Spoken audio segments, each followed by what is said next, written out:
지금 전국 곳곳에 산불이 일어나서 참 큰일인데 빨리 꺼지기를 바라고, 많은 사람이 또 힘겹게 또 죽은 사람도 있고 빨리 산불이 잡히기를 기도할 수 있기를 바랍니다.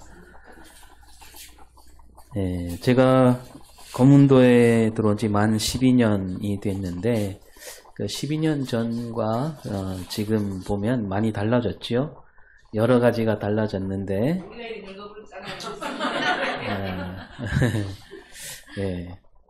그 가운데 하나가 있다면 거문대교가 생겼다는 게 가장 크게 달라지지 않았을까. 이 거문대교가 생기니까 그에 따라 우리 생활이 달라졌잖아요. 뭐 거문리에 사는 사람들이야 거문대교 덕을 볼 일이 크게 없지만 우리 서도, 유촌, 죽촌은 거문대교가 있느냐 없느냐에 따라 아주 다르지요. 뭐 서도로 갈 일이 있거나 거문리로 갈 때 배를 타야만 했는데 다 뭐로 갑니까? 이제는 차로, 자동차로, 버스로 갑니다. 그러다 보니 집집마다 뭐가 생깁니까? 자동차 한 대씩 생기지요. 거문대교 없을 때는 우리 마을에 차가 있어봐야 한 두세 개, 세 대? 그것도 뭐 다 트럭뿐이었죠. 지금은 어떻습니까? 우리 마을만 해도 차가 한 20대 정도 되지 않습니까? 이러다가 우리 거문도에 사람보다 차가 더 많아지지 않을까 싶습니다. 이 거문도에서 우리가 차 운전이 그렇게 어렵지는 않아요. 시원하게 달릴 도로는 없지만 또 차가 아무리 많아도 차가 밀리는 일은 없잖아요. 뭐 신호등도 없고 주차하는 것도 어렵지 않고 뭐 속도 위반으로 딱지 떼는 일도 없지요. 그런데 여수에 나가면 다릅니다. 시원하게 달릴 도로가 있기는 하지만 차를 끌고 시내에 나가면 갑갑할 때가 꽤 많아요. 신호등도 많은 데다가 차선도 넓지요. 그 다음에 속도 제한이 곳곳에 있는데 뭐 50km 넘으면 안 된다 뭐 그런 곳도 있고, 어떤 곳은 50km가 아니고 30km 제한도 있습니다. 이 시속 30km면 달리기 선수가 달리는 속도보다 느린 거죠. 그 왜 30km로 해놓았는가? 왜 그랬을까요?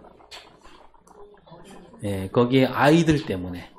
그러니까 초등학교가 가까이 있는 도로는 30km가 넘지 않도록 아예 법으로 만들었습니다. 그만큼 그런 도로, 어린이들이 많이 다니는 도로, 거기서 교통사고가 많이 일어났다는 얘기지요. 그리고 이 어린이 교통사고는 사망사고로 이어지기 마련입니다. 그 아이들은 키가 작아서 운전자 눈에 잘 띄지 않거든요. 이 어린이 교통사고는 뭐 아이들 잘못이라기보다 운전자 잘못이 훨씬 더 크지요. 아이들은 웬만해서는 교통신호를 어기지 않거든요. 왜냐하면 아이들은요 하라는 대로 합니다. 빨간불일 때는 건너지 않기 배우면 그대로 해요. 그리고 건널 때 뭐 손을 들고 건너라 그러면 아이들 다 이 손을 들고 건너잖아요. 잘 지킵니다. 그러니까 그 교통사고는 대체로 운전자들이 주의를 기울이지 않아서 사고가 나는 거죠. 이제 차가 천천히 가게 되면 더 잘 살피게 되고, 또 사고가 나더라도 큰 사고로 이어지지 않기 때문에 그래서 아이들 생명을 지키려면 좀 갑갑하더라도 그 법을 잘 지켜야 되겠지요. 또 운전면허 시험 볼 때도 요즘 도로 주행할 때 뭔가 좀 실수를 저질러도 2번까지는 봐주잖아요. 2번까지 봐주는데 이 어린이 보호구역에서 이 시험 보다가 30km보다 조금만 빨라도 딱 세우고 바로 자리에 내리게 합니다. 그만큼 어린이를 보호해야 된다 그런 얘기인데, 우리 거문도에도 가끔 끔찍한 사고가 일어난 걸 보게 됩니다. 어떤 사고일까요? 길거리에서 고양이가 차에 치여 죽는 사고. 그 사고는 왜 일어날까요? 운전자 잘못입니까? 아니면 고양이 잘못일까요? 고양이요. 예. 고양이가 무슨 죄가 있을까요? 예. 어느 쪽 잘못이다 이렇게 말하기는 어려운데, 그러니까 운전하는 사람이 아무리 주의를 기울여도 고양이가 언제 어디서 나타날지 모르니까. 예. 뭐 근데 우리가 아주 천천히 다닌다면, 뭐 30km 넘지 않게 다닌다면 그런 사고는 덜 나겠지만, 또 그렇게 천천히 다닌다면 굳이 차를 타고 다닐 까닭이 없겠지요. 그래도 운전을 좀 해본 사람이면 조심하긴 합니다. 고양이를 치지 않도록 주의를 기울이지요. 또 가끔 조심하지 않는 사람도 아직도 많이 있어요. 아무 데서나 막 쌩쌩 달리는 차도 있고, 바로 집 앞 도로도 막 쌩쌩 달리기도 하고, 그러긴 하는데, 그런데 이제 고양이는 좀처럼 조심하지 않잖아요. 가만히 있다가도 차가 오면 오히려 차를 가로질러 갈 때가 많잖아요. 깜짝 놀라서 뭐 급정거하기도 하고. 고양이들은 왜 그럴까요? 왜 그럴까? 우리 아이들은 그런 거 잘 지키는데 고양이는 왜 그럴까요? 사람이 아니니까요. 예. 이 고양이들은 배우지도 않고 가르치지도 않기 때문이에요. 그 옆집 고양이가 찻길에서 죽었다 해서 자기 새끼에게 가갖고 찻길 조심하라고 가르치지 않잖아요. 심지어 아빠 고양이가 죽어도 엄마 고양이가 그 새끼 고양이에게 가르치지 않잖아요. 그러니까 이제 아주 먼 옛날 차가 다니지 않던 그 시절 고양이나 이게 차가 많이 다니는 요즘 고양이나 그대로인 거예요. 하나도 달라지지 않았어요. 그냥 그저 뭐 개가 쫓아오면 도망가는 거, 다른 큰 짐승들에게 잡히지 않으면 그만인, 그렇게 살고 있는 거죠. 이렇게 보면 사람과 짐승이 그렇게 다른 거죠. 사람들은 새로운 뭔가가 나타나면, 위험한 게 나타나면 가르치고 배우고 신호등을 만들고 법을 만들고 그렇지요. 그러면서 가르치고 배우면서 이렇게 하면 안 되는구나, 이렇게 해야 되는구나, 그 깨우치고 그 깨우침을 통해서 또 제도를 만들고 법치주의와 민주주의를 지금까지 이룰 수 있게 된 거 아닙니까? 그리고 그 법이 좀 잘못되면 또 바꾸기도 하고, 사실 이번 계엄령 사태도 마찬가지로 지금 우리가 참 힘든 시절을 겪고 있지만 이제 이 일로 말미암아 우리가 다시 법을 좀 고치고 새로운 시대에 더 나은 사회를 이루어가리라, 저는 그렇게 믿는데요. 우리 기독교 신앙도 마찬가지입니다. 우리 기독교 신앙도 오랜 세월 지나면서 배우고 가르치고 또 배우면서 그 진리를 깨우쳐온 역사가 있는 게 우리 기독교 신앙이에요. 신앙은요, 한 자리에 머물러 있지 않습니다. 그리고 또 한꺼번에 다 깨우칠 수도 없어요. 왜 그렇습니까? 우리가 신앙 딱 생활 시작해서 뭐 성경 100번 읽으면, 뭐 10,000번 읽으면 다 깨우칩니까? 한꺼번에 깨우칠 수가 없어요. 왜냐하면 여러분, 우리가 믿는 하나님을 우리 한눈에 다 넣을 수 있나요? 못 넣어요. 네. 워낙 크신 분이기에 우리 눈에 한 번에 다 들어오지 않아요. 여러분, 우리가 사는 지구만 해도 그렇잖아요. 우리 눈으로 우리 지구를 한눈에 다 넣을 수 있습니까? 담을 수 없잖아요. 뭐 좀 산 위로 올라가면 지구가 우리 눈에 들어옵니까? 아니면 저 하늘 위로 올라가면, 비행기 타보셨죠? 비행기 타고 저 구름 위로 올라가면 둥근 지구가 우리 눈에 들어옵니까? 안 들어옵니다. 왜냐하면 왜 그래요? 훨씬 크니까. 한눈에 보게 하려면 어떻게 됩니까? 더 높이 올라가. 자꾸 올라가면 어떻게 됩니까? 지구가 한눈에 들어올 때까지 올라가 버리면 거기에 뭐가 없어요? 우리가 숨을 쉴 수 있는 산소가 없는 거예요. 그러면 죽는 거죠. 하물며 그 지구보다 훨씬 크신 하나님인데, 그 하나님을 한눈에 담으려면 어떻게 해야 될까요? 하나님과 멀어져야 되잖아요. 뭐 하나님과 아무리 멀어진다 한들 하나님을 우리 한눈에 담을 수 없겠지만 뭐 그럴 수 있다고 친다 하더라도 우리가 하나님과 한없이 멀어져야 되고 하나님과 한없이 멀어지면 어떻게 돼요? 죽는 거죠. 그런 뜻에서 성경에서는 하나님을 보는 사람은 죽는다. 하나님을 한눈에 본다는 얘기는 하나님과 아주 멀리 떨어진다. 그 얘기나 마찬가지가 되는 거죠. 우리는 하나님을 한눈에 보지 못하고 그냥 하나님 한쪽, 하나님의 그 한쪽 구석만 거기서만 자리하고 있는 거예요. 자, 그토록 크신 하나님인데 그 하나님이 말씀하신 뜻, 그 진리를 우리가 한 번에 한꺼번에 다 깨우칠 수가 있을까요? 그럴 수 없어요. 우리는 살면서 조금씩 알아갈 뿐입니다. 성경도 그렇게 말씀하잖아요. 고린도전서 13장 9절을 볼까요? 우리는 부분적으로 알고 부분적으로 예언하니. 네, 우리가 어떻게 안다고요? 부분적으로 안다. 요만큼밖에 모른다는 얘기예요. 다 알 수 없다. 예언한다. 뭐 무슨 뜻이에요? 하나님 말씀을 외친다는 뜻인데 우리가 하나님 말씀을 우리 지식으로 우리 입으로 말한다 할지라도 우리가 온전히 다 얘기할 수 없다. 그 얘기지요. 그래서 우리가 이 땅에 발을 붙이고 사는 한 우리는 하나님 뜻을 한 번에 다 헤아릴 수 없다. 조금씩 알아갈 뿐이다 이겁니다. 언제까지 그래야 됩니까?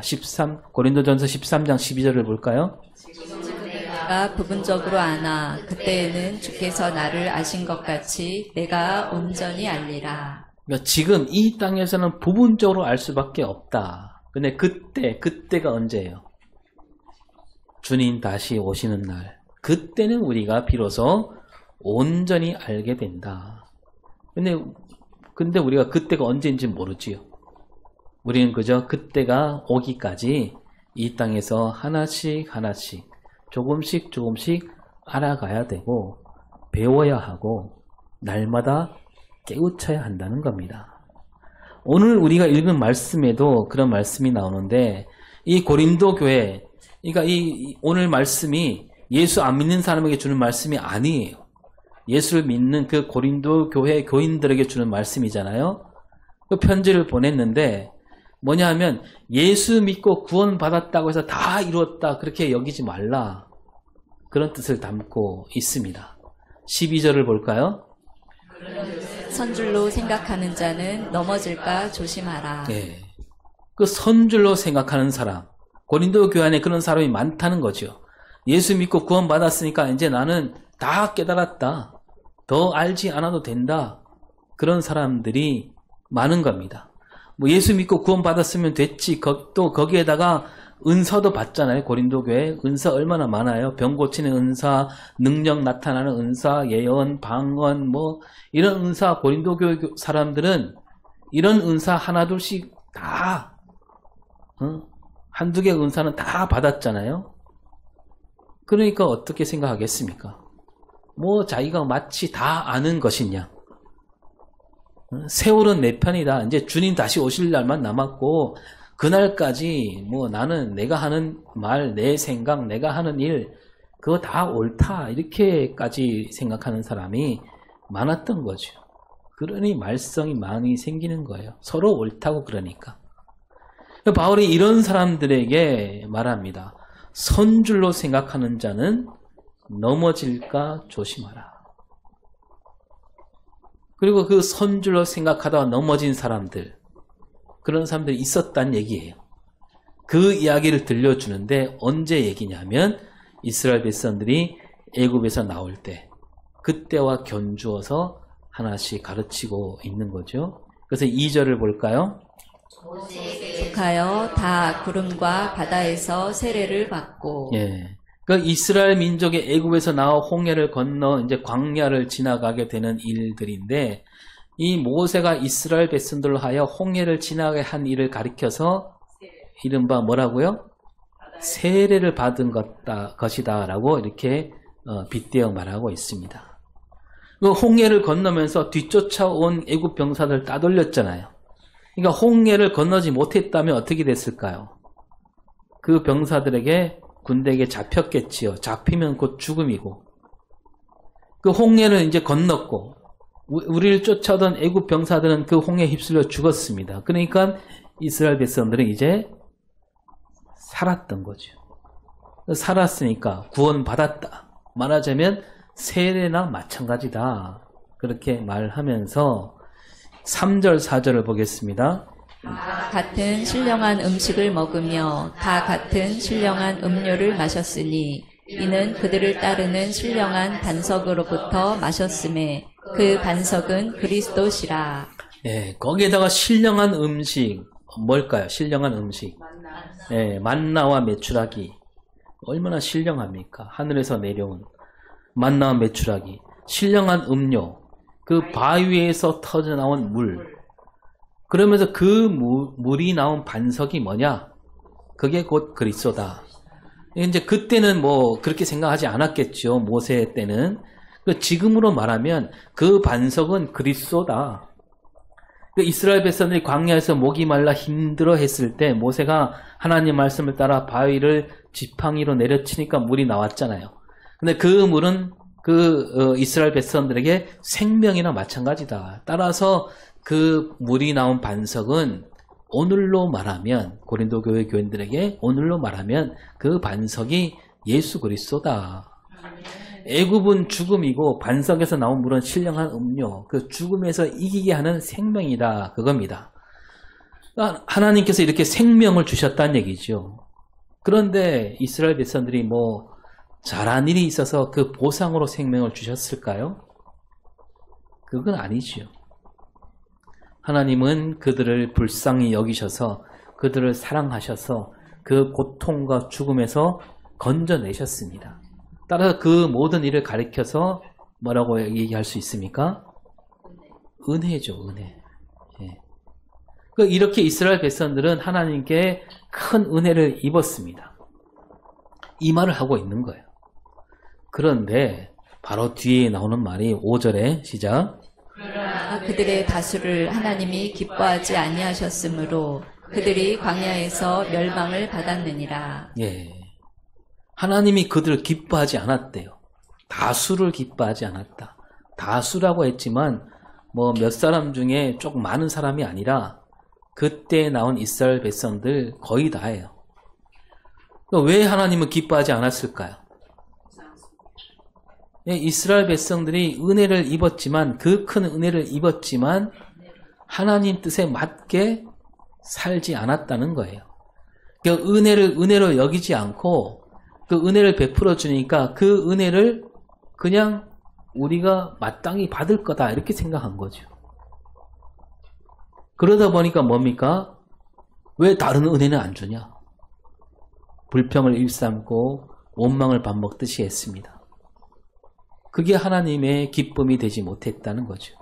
그러다가 그만 젖과 꿀이 흐르는 그 가나안 땅에 그들은 들어가지 못하고 광야길에서 다 죽게 됩니다.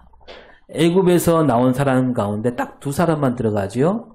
네, 누구요? 여호수아와 갈렙. 나머지 백성들은 그 길을 지나면서 가나안 땅을 앞에 두고 다 죽습니다. 그 광야길에서 태어난 사람만 자라서 가나안 땅으로 들어가게 되었고 심지어 모세도 못 들어갔잖아요.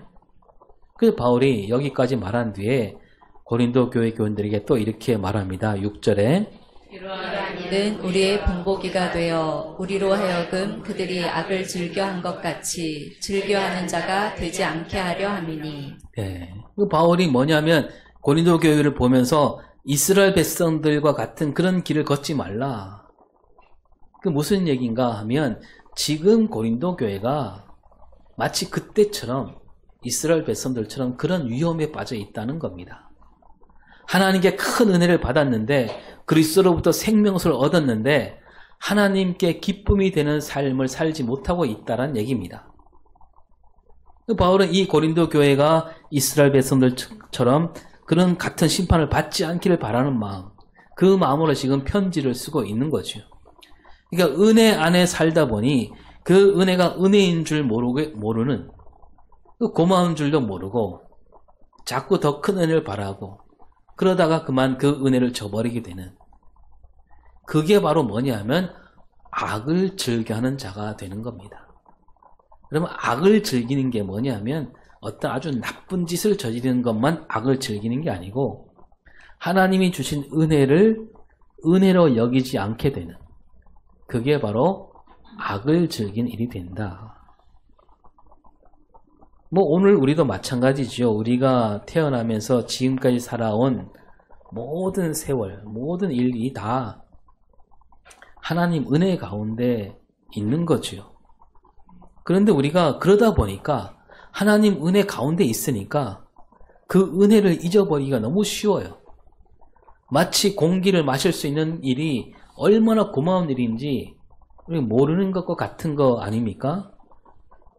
우리는 저 이스라엘 백성들이 저지른 잘못과 지금 고린도 교회가 벌이고 있는 일들을 보면서 오늘 우리도 우리를 잘 되돌아봐야 되는 거죠. 지금 이 자리에 있는 나에게 있는 모든 것, 그 하나하나가 내가 잘해서 얻은 게 아니라 하나님께서 베푸신 은혜라는 거. 그걸 우리가 날마다 깨우쳐야 되는 거예요. 그걸 자꾸 되뇌지 않으면 금방 잊어버린다니까요. 그 은혜인 줄 모르고 받은 은혜에 대해서 감사할 줄 모르고 왜 더 안 주냐. 그렇게 되는 거죠. 그 이스라엘 백성은 은혜를 잊어버리고 악을 즐겼는데 그럼 어떻게 악을 즐겼는가? 7절부터 나오잖아요. 7절을 볼까요? 그들 가운데 어떤 사람들과 같이 너희는 우상 숭배하는 자가 되지 말라. 기록된 바 백성이 앉아서 먹고 마시며 일어나서 뛰논다 함과 같으니라. 예, 이스라엘 백성들이 우상 숭배를 하면서 그 우상에게 제사상을 차려놓고 그냥 앉아서 먹고 마시고 뛰놀았다 그럽니다. 이건 언제 있었던 일이냐면 모세가 시내산에 올라갔을 때 처음에 올라갔을 때 좀 더디 내려오게 되었잖아요. 그때 모세가 더디 내려오니까 그걸 기다리지 못하고 아론을 비롯한 이스라엘 백성들이 금으로 송아지를 만들어 놓고 거기에 자라면서 이 송아지가 우리 신이다. 이 송아지가 우리를 애굽에서 끌어냈다. 그러면서 그 앞에서 먹고 마시고 뛰놀았던 거죠. 그게 우상이라는 거죠. 그들이 입으로는 뭐 여호와 하나님 뭐 그렇게 말은 하고 있지만 자기들 생각대로 자기들이 보기에 제일 좋은 거 갖다 놓고 한 거 아니겠어요? 바울은 그 얘기를 하면서 이 고린도 교회 안에도 그런 일들이 일어나고 있다는 겁니다. 우상 숭배하는 이들이 있다는 거죠. 이 고린도 교회 사람들 가운데 뭐 이방 종교에 빠져서 거기에서 나오지 못하는 이들, 교회는 왔지만 아직도 그 옛날 신앙에 빠져 있는 사람들이 있었고, 또 이 고린도라는 동네는 부자가 많은 도시입니다. 돈이 많아요. 뭐 요즘 말로 동네 개도 입에 뭘 물고 다닌다고요? 네? 10,000원짜리 물고 다닌다. 뭐 그런 도시예요. 그 이스라엘 백성들이 그 금송아지 앞에 엎드렸듯이 이 고린도 교회 안에도 막 물질을 떠받던 사람들이 많았던 얘기죠. 많았던 거죠. 교회 안에 있지만 그게 우상숭배라는 겁니다. 바울은 이 고린도 교회가 그 우상숭배를 그치고 하나님께로 돌아와야 된다. 뭐 고린도 교회가 이스라엘 백성들처럼 금송아지를 앞에 놓고 절하고 먹고 마시고 그러진 않잖아요. 그런데도 바울이 보기에는 그들이 했던 우상숭배가 지금 이 교회 안에 있다는 거죠.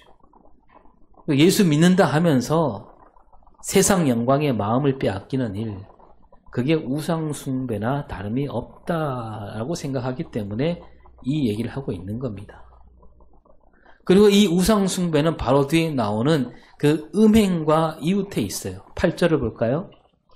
그 중에 어떤 사람들이 음행하다가 하루에 23,000명이 죽었나니 우리는 그들과 같이 음행하지 말자. 예, 이거 민수기 25장을 보면 이스라엘 백성들이 시딤에 왔을 때 그 모압에 있는 여자들과 음행을 저지른 이야기가 나옵니다.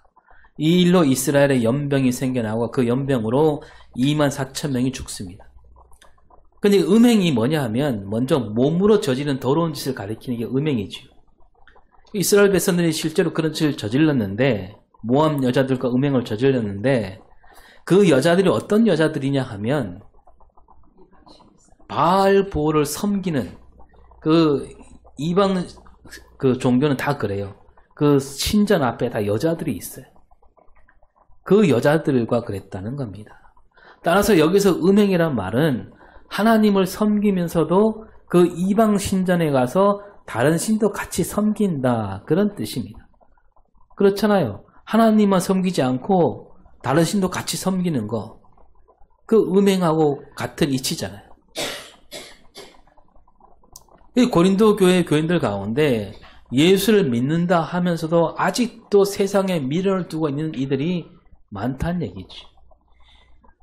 세상 영광에 마음을 두고 있는 사람들, 그걸 떨쳐내지 못하고 와 있는 사람이 많은 거예요.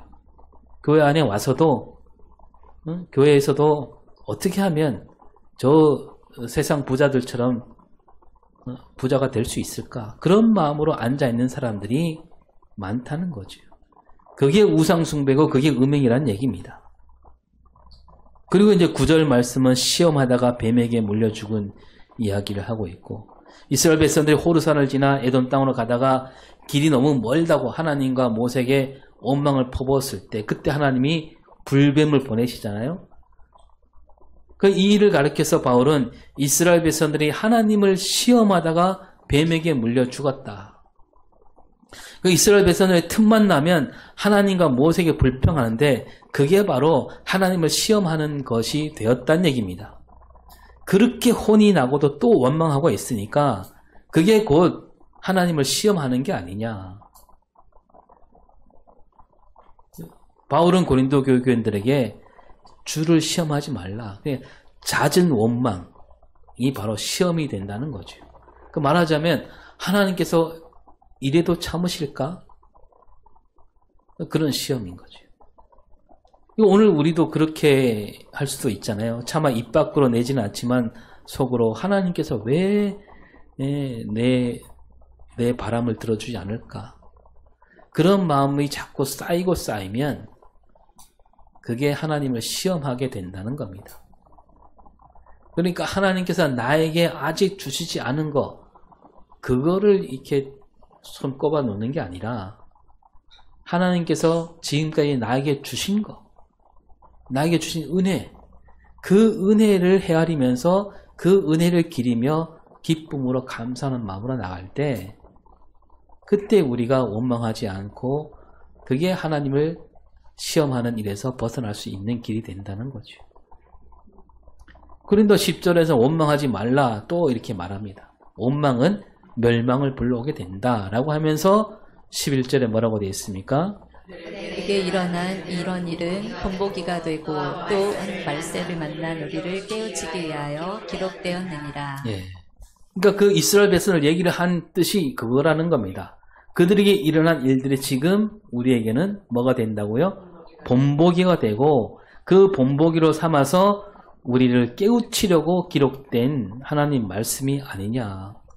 이 역사를 되돌아보며 그들과 같은 길로 들어서지 말라. 앞에 6절에서도 본보기라고 했잖아요. 그러니까 이스라엘 역사에서 일어났던 일들, 그 일을 본보기로 삼아서 깨우쳐라. 다시 말해서 너희들은 그 역사를 보고 들었으면서도 왜 깨우치지 못하느냐, 그겁니다. 그걸 봤으면서도 왜 깨우치지 못하고 그때 그들이 갔던 길을 왜 그대로 가고 있느냐, 그거죠. 그 사람들이 왜 그럴까요? 왜냐하면 이 앞에서 읽었지만 12절을 다시 봅니다.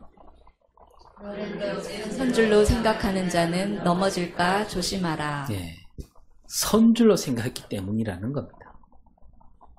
목이 곧기 때문이에요. 그러니까 이스라엘 백성들도 자기들이 선줄로 생각했다는 거죠. 왜냐하면 홍해를 건넜고 신령한 음식과 신령한 물, 생명수를 마셨고 이제는 뭐 쫓아올 군대도 없고 끄떡없다 이거죠. 누가 뭐래도 우리는 하나님께 구원받은 백성이다. 하나님께 인정받는 백성이다. 그런 생각에 빠져 있으니까 그 다음부터는 하나님 뜻을 헤아리기보다는 자기 생각, 자기가 보기에 좋다, 그렇게 여기는 짓을 일삼았던 겁니다. 이스라엘 백성들은 선줄로 생각하다가 운사경에 절했고요. 선줄로 여기다가 음행한 거고, 선줄로 생각하는 이들로 말미암아 하나님을 시험했고, 선줄로 여기다가 원망했다는 얘기입니다. 그러면서 그 우상숭배, 음행, 시험하는 일, 원망, 이게 뭐냐면 곧 그게 넘어진 일이다. 이스라엘이 그걸로 넘어졌다, 이렇게 얘기하고 있는 거죠. 이 고린도 교회 교인들도 마찬가지입니다.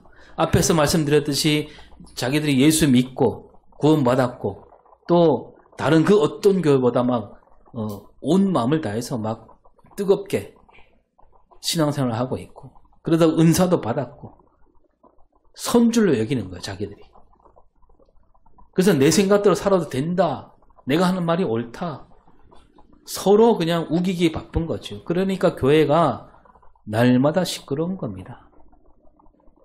갈라져서 파로 나누어서 서로 싸우는 거죠. 이 고린도 교회 안에는 자기가 다 선줄로 여기는 이들이 수두룩했다는 거죠. 자기들은 다 배웠다 이거죠. 다 깨우쳤다. 이젠 더 배우지 않아도 다 안다. 그런 이들이 교회를 어지럽히고 있다는 얘기입니다. 여러분, 이런 말이 있잖아요. 배우면은 뭐가 없다? 끝이 없다. 세상에서도 그렇게 말하잖아요. 우리는 죽을 때까지 배우며 살아야 한다. 근데 그 과학자들도 그렇게 말합니다. 여러분, 과학자들이 어떤 이론을 하나 만들면 그 이론을 만들려고 얼마나 애를 씁니까? 온갖 실험을 하고요. 뭐 수많은 책을 읽고 실험도 하고 실패도 하면서 이론을 딱 만들잖아요. 근데 그 과학자들이 뭐라고 얘기하냐면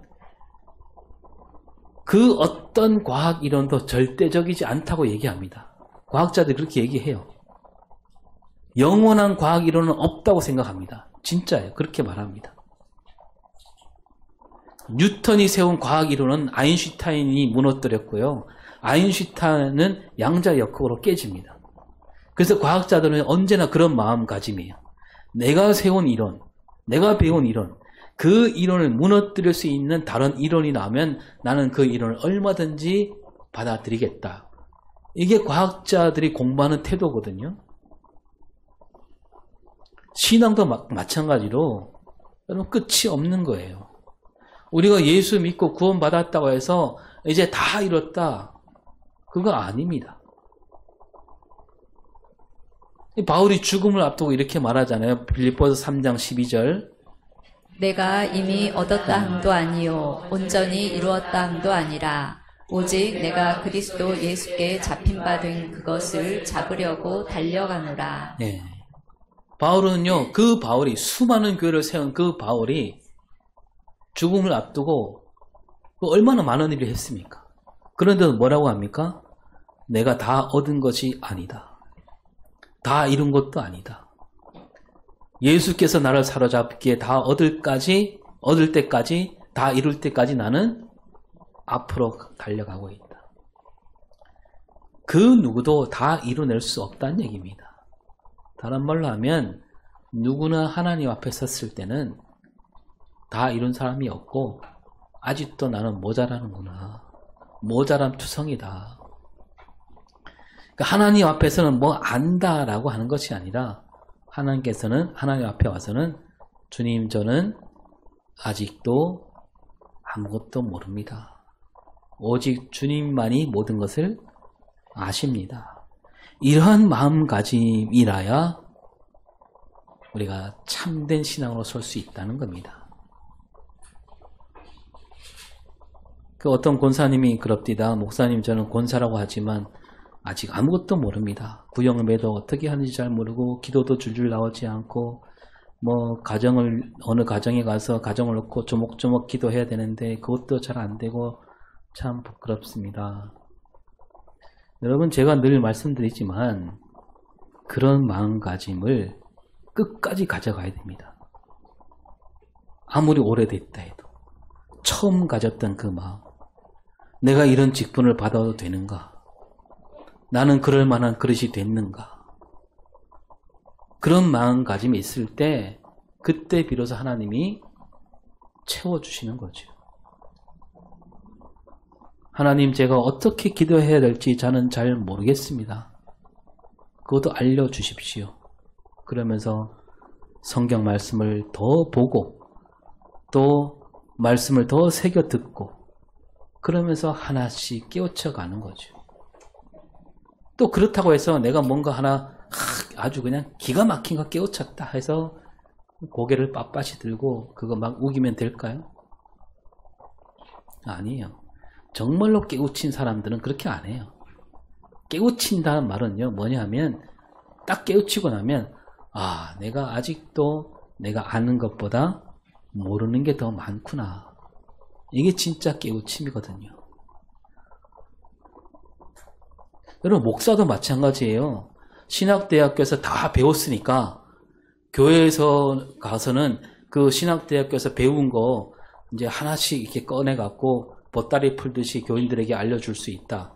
그렇게 생각하면 그건 뭔가 단단히 잘못 배운 거예요. 저는 대학교 들어갔을 때 첫 수업, 첫 강의를 들을 때 그런 깨달음이 딱 왔습니다. 야, 내가 지금까지 쌓아왔던 신앙, 그거 붙들면 안 되겠구나. 다 내려놓았습니다.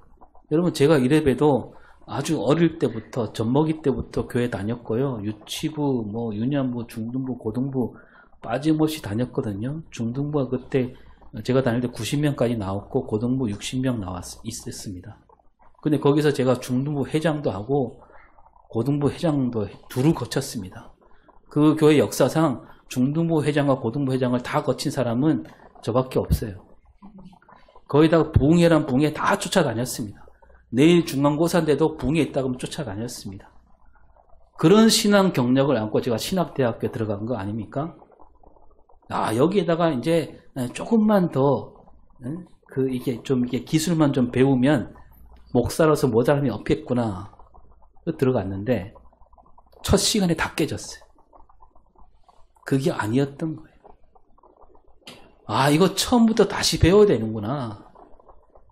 그러면서 저는 다니면서요, 처음부터 다시 쌓는 그 즐거움, 거기에 빠져 살았습니다. 그렇게 대학 4년, 신학대학원 3년 다녔습니다. 군대까지 하면 10년을 그게 보낸 거죠.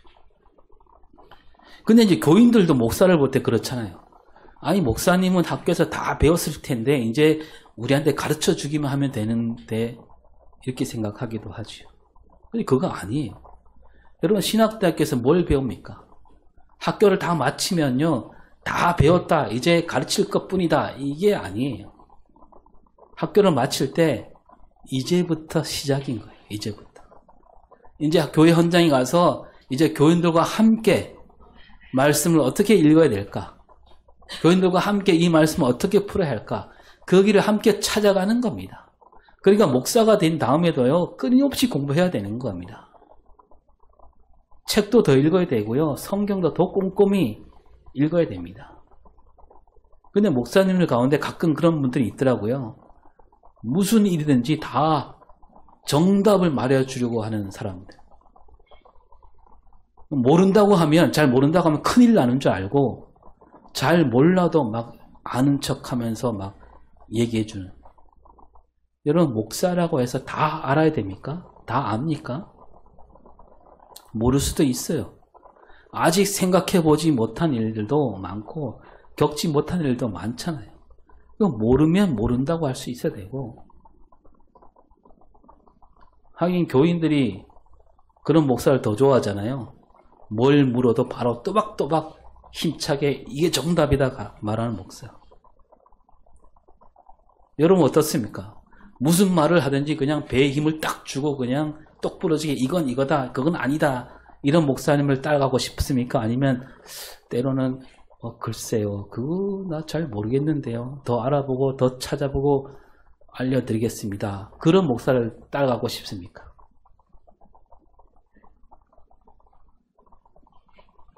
여러분, 신학 공부를 7년, 10년이나 했던 목사도 그게 다 깨우치지 못했는데, 성도들은 어떡합니까? 쑥 듣느라고 바빠서 성경도 제대로 못 보고, 예배도 잘 못 나오고 성도들은 오죽하겠습니까? 주일마다 듣는 말씀이지만 말씀을 듣고 들었으면 깊이 새기고 하나씩 깨우치겠다 이런 마음가짐 가져야 돼요. 그냥 듣는 둥 마는 둥 하다가 축도 끝나고 나가면서 저 풍겨오는 반찬 냄새 한 줄기에 다 잊어버리고 네. 여러분 제가 그러지 말라고 이제 설교를 단톡방에 다시 올려드리잖아요. 그 수요일에 주일 설교 나누게 하고 그 이제부터는 이제 구역 예배 가서도 하나하나 이렇게 물어보겠습니다. 마치 모든 것을 아는 것처럼 모든 것을 깨달은 것처럼 그러니까 선줄로 여기는 신앙 이게 가장 안 좋다는 겁니다. 바른 신앙이 아니에요. 우리는 갈 길을 알지 못하오니 주여 이끌어 주시옵소서. 이런 마음가짐으로 살아갈 때 우리 신앙이 바르게 건강하게 설 수 있는 겁니다. 그래서 오래 믿은 사람일수록 주님 앞에 와서 뭐라고 해야 됩니까? 나는 모릅니다. 나는 모자랍니다. 다 아는 것처럼 다 이룬 것처럼 팔짱을 끼고 지켜보는 신앙, 그런 신앙이 아니라 아직 알아야 할 것이 많고 아직 이룰 것이 많이 남아있고 그러면서 성경을 더 보고 말씀을 더 새겨 듣고 그리고 깨우치면서 앞으로 달려나가는 우리 신앙과 삶이 될 수 있기를 바랍니다. 기도하겠습니다.